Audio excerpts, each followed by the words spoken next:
네, 안녕하세요, 여러분. 네, 제가 얼마나 자주 이렇게 말씀드릴 수 있게 될지는 모르겠지만, 당분간 욥기를 기반으로 해서 성경에 나오는 사탄과 인간이 왜 고난을 받게 되고 사는지, 그리고 하나님은 이 가운데서 우리를 어떻게 구원해 주시는지, 좀 말씀을 드리고 싶다는 생각이 듭니다. 네, 성경에는 사탄에 대해서 직접적 언급이 사실 많지 않습니다. 저도 예전에 사탄은 신앙생활을 하는데 그렇게 신경을 쓸 필요가 없다고 생각을 했습니다. 왜냐하면은 하나님만 믿으면 된다고 생각을 했기 때문입니다. 사실 그 말도 맞습니다. 우리가 하나님과의 관계가 회복되고 또 온전하다면 하나님은 자녀된 자들을 하나님께서 직접 인도하심으로 사탄은 우리에게 아무 영향도 못 끼칩니다. 그렇지만 욥기에서 보시면은 사탄은 계속 하나님께 욥처럼 사람을 시험할 수 있는 그런 요구할 수 있는 권한을 그런 권리를 가진 것 같습니다. 이것에 대해서 왜 이런 일이 일어났는지 먼저 오늘 살펴보도록 하면 좋겠는데요. 제 말이 다 맞다고 할 순 없지만 최대한 성경을 근거로 인해서 이렇게 말씀을 드리겠습니다. 이렇게 말씀을 또 준비하면서 또 나름대로 정리하면서 그동안 길지 않은 세월이었지만 살면서 하나님께서 주셨던 그런 은혜들과 그런 말씀들을 다시 되새겨볼 수 있는 시간도 되었고 또 새롭게 주시는 마음도 있고 그래서 그걸 나누게 되어서 너무 감사하게 생각하고 있습니다. 전에도 한번 말씀드린 적이 있는데 성경에 나오는 이제 사탄이 인간을 시험하는 몇 가지의 사건이 나옵니다. 첫 번째로는 이제 아담과 하와의 선악과 사건인데 인간을 유혹할 때 이것이 이제 하나님보다 지혜로워진다고 이렇게 유혹을 하죠.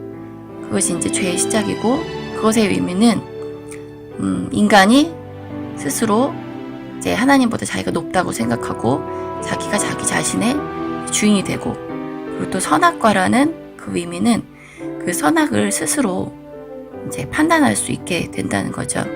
그것은 좋은 의미에서 선악을 분별할 수 있다는 의미가 아니라 자기 자신의 기준으로 선과 악의 기준을 만들어서 하나님의 다스림 없이 스스로 자기 뜻대로 살아가려고 한다는 그런 의미입니다. 즉 뱀이 유혹한 대로 이 과일을 먹으면은 이 선악과를 먹으면은 네가 하나님보다 지혜롭게 된다고 했는데 그것이 정말 지혜로운 게 아니라 자기가 하나님보다 지혜롭다고 착각하게 되는 이제 그런 죄에 빠지게 되는 거죠. 그것을 이제 성경은 교만이라고 하고 교만은 하나님 보시기에 가장 어리석고 가장 또 안타까우며 또 가장 큰 죄에 해당하는 그런 하나님을 반역하는 죄를 짓게 된 것입니다. 그리고 그 결과로 우리는 우리 스스로 지혜롭다고 생각해서 내가 이 정도까지, 이 세상이 이 정도까지는 괜찮겠지라고 스스로 이제 정해놓은 그 기준 안에서 거룩하신 하나님을 만나지 못하게 되는 거죠. 왜냐면은 죄가 있는 상태이기 때문에요. 하나님은 세상 만물을 지으시고 이제 마지막 날에 인간을 지으셨을 때 인간에게 그 숨을 불어 넣어 주시고 하나님의 형상을 따라 우리가 우리의 형상을 따라 사람을 만들자고 하셨습니다. 그 하나님의 형상이란 것은 이제 다른 동물 그 다른 피조물에는 없고 이제 인간에게만 있는 유일한 것일 텐데요. 그것은 바로 영입니다. 영. 즉 이제 하나님의 영을 우리가 가진 사람으로서 창조되었는데 그렇게 우리가 하나님을 스스로 떠나고 하나님보다 높아지려고 하는 그 교만으로 인해서 우리는 이 과실을 먹으면 정령 죽으리라 하신 그 하나님 말씀대로 그 영혼이 정말 그 순간에 하나님께 죄를 짓는 순간에 이제 죽게 됩니다. 그래서 하나님과의 이제 관계가 단절되고 그 영이 죽은 채로 사탄에게 다스림을 받게 되는 것입니다. 즉 구원받지 못한 삶은 자신은 모르고 있지만 실제로는 내가 사탄에게 지배를 받고 있는 삶을 사는 것입니다. 우리가 사실 살면서 정말 선한 사람도 많고 착한 일도 많이 할 수도 있고 이 정도면 잘 살아 이렇게 생각할 수 있지만 사실 이제 죄 없는 사람이 없다는 거는 모두가 인정하시는 거고, 그리고 우리 주변을 둘러보면은 내가 아무리 좋은 상태에 있어도 우리 주변에는 정말 각종 불화와 그리고 빈곤과 악과 슬픔과 거짓과 그런 재앙들이 세상에는 아직 많이 있습니다. 이것은 바로 이 세상 통치자가 사탄이기 때문입니다. 여기까지 들으면은 아니 능력이 많으시고 그렇게 선하신 하나님께서 왜 이렇게 놔두시냐 이렇게 생각하실 수도 있습니다. 그렇지만 이것은 이제 돌이켜 생각해 보면은 하나님께서 인간을 이제 창조하실 때 그만큼 인간에게 정말 큰 권리를 주신 겁니다. 그게 무슨 말이냐면은 하나님께서 인간을 지으시고 인간에게 명령하신 것이 있는데 그것은 이 땅을 생육하고 번성하고 다스리라는 것이었습니다. 인간은 이제 이 피조물의 세계를, 이 세상을 다스리라는 그런 권한을 하나님께로 위임을 받은 것인데요. 이제 그것은 그 인간이 하나님의 형상을 갖고 있을 때, 아직 하나님과의 관계가 깨어지지 않았을 때, 그 하나님의 형상을 가진 그 모습으로, 그 상태로 세상을 온전하게 그리고 아름답게 다스리고 하나님께 영광을 돌려야 하는데, 이제 초반에 정말 사탄의 유혹에 넘어가서 하나님을 대적하게 되고 교만하게 되어서 그 영이 정말 죽은 채로 사탄에게 스스로 그 다스림의 권한을 주게 된 것입니다. 그만큼 인간이 하나님을 떠나서 타락하게 된 거는 정말 절망적인 죄인데요. 여기까지 들으면 이제 너무나 절망스럽지만 하나님은 우리를 이제 그냥 두지 않으시고 이제 예수 그리스도를 보내셔서 우리를 구원받게 하시고 이제 하나님과의 관계가 회복되고 이제 하나님 나라를 유업으로 주시는 약속을 하시게 됩니다. 그렇지만 우리가 이 세상에 살아가는 동안에는 하나님을 이제 알지 못하는 사람들은 자신도 모르는 사이에 사탄의 지배를 받게 되는 거고, 하나님을 믿고 구원을 받은 사람들도 사탄이 계속해서 시험을 하기를 이제 요구하는 것을 성경을 통해서 보게 되는데요. 그 대표적인 사건이 바로 오늘 말씀드리려는 욥의 사건이고, 그리고 또 예수님의 금식하신 후에 이제 시험하는 사탄의 시험도 있고, 또 예수님께서 잡히시기 전에 이제 사탄이 제자들을 요구하는 그런 장면들이 있습니다. 욥기를 먼저 말씀드리기 전에 먼저 이제 예수님께서 잡히시기 전에 이제 사탄이 어떻게 제자들을 요구하였나 그거를 말씀드리고 싶은데요. 누가복음 22장 31절부터 보시면은 시몬아 시몬아 보라 사탄이 너희를 마치 밀을 까부르는 것처럼 하게 해달라고 요청했다. 그러나 내가 너를 위해 내 믿음이 약해지지 않도록 기도하였다. 내가 돌이킨 후에 내 형제들을 굳세게 해라. 베드로가 예수님께 말했다. 주님, 나는 주님과 함께 감옥에 가거나 죽는 데에 갈 준비가 되어 있습니다.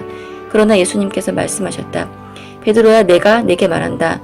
오늘 닭이 울기 전에 너는 3번이나 나를 모른다고 할 것이다. 여기서 보시면은 예수님께 사탄이 제자들을 시험할 수 있는 그런 권리를 갖게 해달라고 요청하고, 예수님께서는 제자들이 시험에 걸려 넘어지지 않도록 이제 기도해 주시는 그런 장면들이 나오고요. 그리고 내가 돌이킨 후에, 그 시험을 이긴 후에 내 형제들을 굳세게 하라고 이제 베드로에게 말씀하고 계십니다. 결국 베드로는 이제 주님을 부인하게 되고, 예수님이 이제 십자가에 못 박히시고 돌아가셨을 때 이제 방황하게 되고, 자기의 원래 그런 부름받기 전의 삶의 자리로 이제 돌아가게 되죠. 그렇지만 다시 주님께서 찾아오셔서 베드로는 결국 돌이키게 되고, 이제 그 부활의 주님으로 인해서 능력 있는 정말 능력이 하나님의 나라의 능력을 펼치는 그런 삶을 살게 됩니다. 결과적으로 보면은 사탄은 우리를 시험하려고 하지만 주님의 도우심으로 인해서 우리는 그 시험을 이기게 될 수 있는 게 되겠죠. 그리고 아마 선악과 타락 이후에서 인간이 사탄의 말을 들음으로써 사탄이 그렇게 인간을 계속해서 유혹하고 넘어지게 할 수 있는 그런 권한은, 일부의 권한을 갖게 된 것이 아닌가 싶습니다. 왜냐하면 성경 곳곳에 이렇게 욥처럼 제자들에게처럼 계속해서 요청하는 게 나오고, 또 누가복음 12장 57절에서 59절을 보시면은 제가 예전에 이제 읽었던 책에서 나온 해설인데요. 먼저 읽어드리면은, 너희는 왜 올바른 일을 스스로 판단하지 못하느냐? 만일 내가 너를 대적하는 자와 함께 재판관에게 갈 때 너는 길에서 그 사람과 타협하도록 최선을 다하라. 그렇지 않으면 그가 너를 재판관에게 끌어가고 재판관은 너를 간수에게 넘겨주고 간수는 너를 감옥에 집어넣을 것이다. 내가 네게 말한다. 내가 마지막 한 푼까지 남김없이 다 갚기 전에는 결코 거기에서 나오지 못할 것이다. 여기서 너를 대적하는 자는 이제 두 가지 의미로 생각해 볼 수 있을 것 같습니다. 첫 번째는 이제 사람과의 관계에서 내가 그 사람에게 이제 죄를 지었거나 아니면 그 사람이 나를 어떤 이유에서든지 대적하게 될 때 재판관에게 가기까지, 심판을 받기 전까지 이제 화해하라, 그런 의미가 될 수도 있겠고, 또 어떤 의미가 될 수 있을 것 같냐면은 이제 너를 대적하는 자는 이제 사탄인 것입니다. 사탄의 본성이 이제 하나님을 대적하고 사람을 대적하는 그런 존재겠죠. 그리고 재판관은 이제 마지막 날 심판하시는 하나님을 말씀하시는 거고요. 여기서 왜 대적하는 자와 이렇게 타협을 해라 이렇게 이제 말씀하시냐면은 우리가 이제 이 세상을 사는 동안 사탄은 계속 우리를 유혹하기도 하고 우리를 정죄하고 우리를 죄짓게 합니다. 근데 우리가 여기서 같이 대적해서 싸우는 것도 물론 필요하죠. 그렇지만 그게 방법이 아니라 내가 죄 지은 사람이다. 내가 죄인이다. 나에겐 소망이 없다. 그렇게 인정을 하는 겁니다. 그래야지 내가 정말 얼마나 큰 죄인이고 내가 내 스스로의 힘으로 구원받거나 용서받을 수 없는 사람인 걸 내가 깨닫고 인정할 때, 그것이 정말 사탄 앞에서라도 인정할 때 하나님께서 그 값을 대신 치러주셨기 때문에, 예수님의 피값으로 인해서 대신 치러주셨기 때문에 나에겐 이제 갚을 수 있는 그런, 내가 갚아야 할 그런 죄값이 이제 없어지는 겁니다. 그래서 이제 내가 그렇게 인정하고 그 죄값을 대신 치러주신 것으로 인해서 이제 지옥불에서 나올 수 있는 겁니다. 네, 여기서 재판관은 아까 말씀드렸듯이 하나님이시고 너를 간수는 지옥을 지키는 이제 그런 마귀일 것입니다. 그리고 간수는 너를 감옥에 집어넣을 것이다. 감옥은 여기서 이제 지옥이죠. 내 죄값을 치르게 될 그 지옥을 말하는 겁니다. 신과 함께라는 영화를 이제 많이 보셨을 텐데요. 여기서 이제 불교의 윤회설은 빼고, 그리고 이제 심판에 대한 예들을 좀 자세히 보여준다는 생각이 듭니다. 물론 그것과 이제 하나님의 심판은 좀 다른 모습일 수 있지만, 거기서 보면은 이제 다 죄값을 하나하나 이제 묻게 되죠. 불교에서는 이제 윤회설을 주장하지만 사실 그 죄값은 인간의 힘으로 갚을 수가 없습니다. 내 힘으로는 천국에 들어갈 수 있는 그런 능력이 안 되고 그럴 자격도 없습니다. 인간은 윤회해봤자 계속 죄만 더 지을 뿐이고 그것은 구원의 어떤 길도 되지 못합니다. 그렇지만 이제 기독교의 구원은 우리의 노력이 아닌 예수님의 피로 인해서 이제 그 값을 치러지는 거기 때문에 우리는 이제 내가 죄인이다 인정하고 그 예수님의 그런 희생을 그리고 부활을 내가 받아들이기만 하면 되는 것입니다. 그것이 가장 완전한 구원이 되는 것이고요. 뭐 그런 구원을 뭐 내가 죽기 전까지 받으면 되겠지라고 뭐 생각하실 수도 있겠지만, 다시 한번 잘 생각해 보시면은 그것을 받아들이지 않고 그것이 화해가 되지 않는다면은 나는 지금 계속 그 대적하는 자에게 끌려가고 있는 지금 그런 과정입니다. 최대한 빨리 그 사탄의 이끌림에서 빠져나와서 이제 예수님께로 가서 그 감옥으로 가는 길에서 풀려나야 하는 것입니다.